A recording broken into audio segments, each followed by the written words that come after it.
Meditation in a Toolshed by C.S. Lewis. I was standing today in a dark toolshed. The sun was shining outside, and through the crack at the top of the door there came a sunbeam. From where I stood, that beam of light, with the specks of dust floating in it, was the most striking thing in the place. Everything else was almost pitch black. I was seeing the beam, not seeing things by it. Then I moved, so that the beam fell on my eyes. Instantly the whole previous picture vanished. I saw no toolshed, and above all, no beam. Instead I saw, framed in the irregular cranny at the top of the door, green leaves moving on the branches of a tree outside, and beyond that, 90-odd million miles away, the sun. Looking along the beam and looking at the beam are very different experiences. But this is only a very simple example of the difference between looking at and looking along. A young man meets a girl. The whole world looks different when he sees her. Her voice reminds him of something he's been trying to remember all his life, and 10 minutes casual chat with her is more precious than all the favours that all other women in the world could grant. He is, as they say, in love. Now comes a scientist and describes this young man's experience from the outside.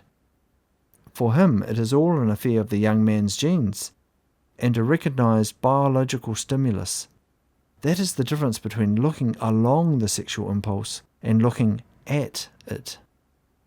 When you have got into the habit of making this distinction, you will find examples of it all day long.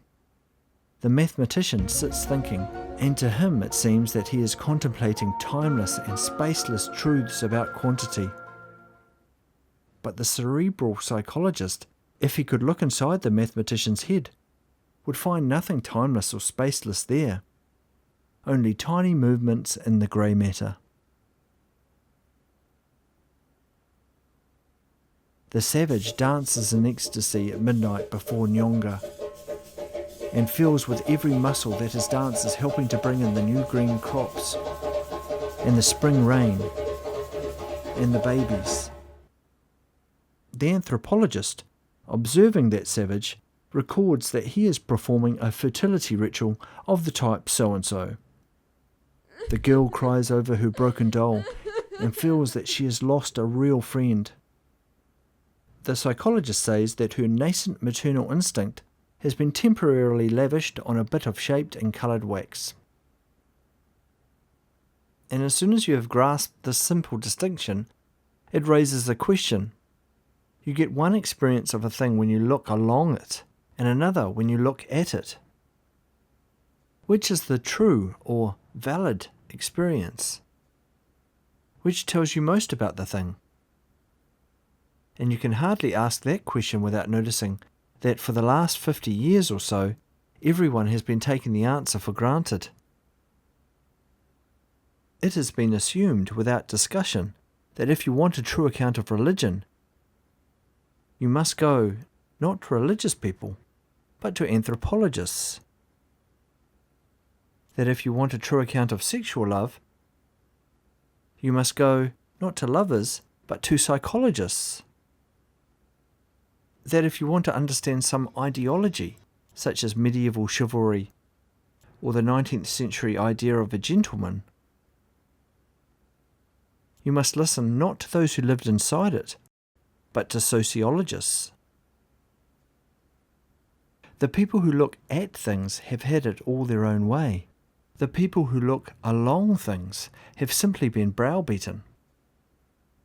It has even come to be taken for granted that the external account of a thing somehow refutes or debunks the account given from inside. All of these moral ideas which look so transcendental and beautiful from inside, says the wiseacre, are really only a mass of biological instincts and inherited taboos. And no one plays the game the other way round by replying, if you will only step inside, the things that look to you like instincts and taboos will suddenly reveal their real and transcendental nature. That, in fact, is the whole basis of the specifically modern type of thought. And is it not, you will ask, a very sensible basis? For, after all, we are often deceived by things from the inside. For example, the girl who looks so wonderful while we're in love may really be a very plain, stupid, and disagreeable person. The savage's dance to Nyonga does not really cause the crops to grow. Having been so often deceived by looking along, are we not well advised to trust only to looking at? In fact, to discount all these inside experiences? Well, no. There are two fatal objections to discounting them all. And the first is this: you discount them in order to think more accurately. But you can't think at all, and therefore, of course, can't think accurately if you have nothing to think about. A psychologist, for example, can study pain and find out that it is, whatever is means, such and such neural events. But the word pain would have no meaning for him unless he had been inside by actually suffering. If he had never looked along pain, he simply wouldn't know what he was looking at. The very subject for his inquiries from outside exists for him only because he has, at least once, been inside. This case is not likely to occur because every man has felt pain. But it is perfectly easy to go on all your life giving explanations of religion, love, morality, honour, and the like, without having been inside any of them.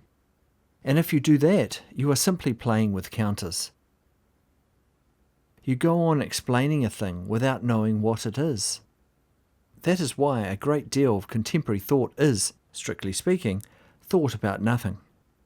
All the apparatus of thought busily working in a vacuum.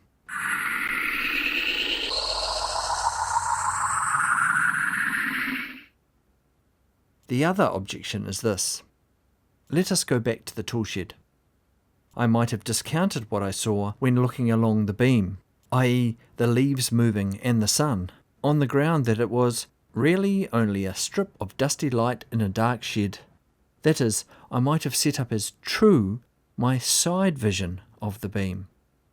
But then that side vision is itself an instance of the activity we call seeing, and this new instance could also be looked at from outside.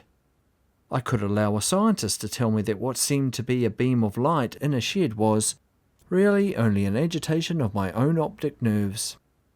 And that would be just as good, or as bad, a bit of debunking as the previous one. The picture of the beam in the toolshed would now have to be discounted, just as the previous picture of the trees and the sun had been discounted. And then, where are you?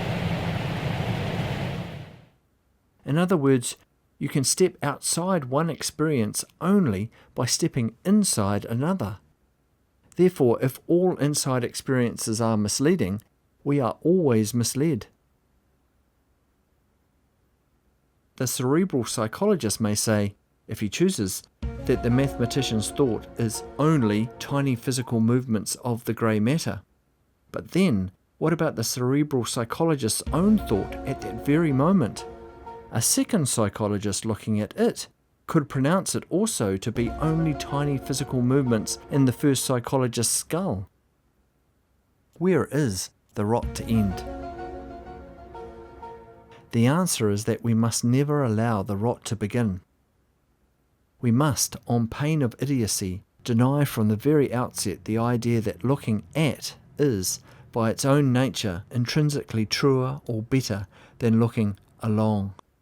One must look both along and at everything. In particular cases, we shall find reason for regarding the one or the other vision as inferior. Thus, the inside vision of rational thinking must be truer than the outside vision which sees only movement of the grey matter. For if the outside vision were the correct one, all thought, including this thought itself, would be valueless, and this is self-contradictory. You cannot have a proof that no proofs matter.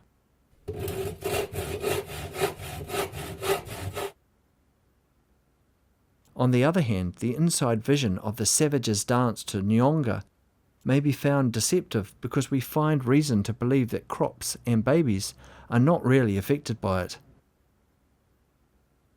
In fact, we must take each case on its merits. But we must start with no prejudice for or against either kind of looking. We do not know in advance whether the lover or the psychologist is giving the more correct account of love, or whether both accounts are equally correct in different ways, or whether both are equally wrong. We just have to find out. But the period of browbeating has got to end.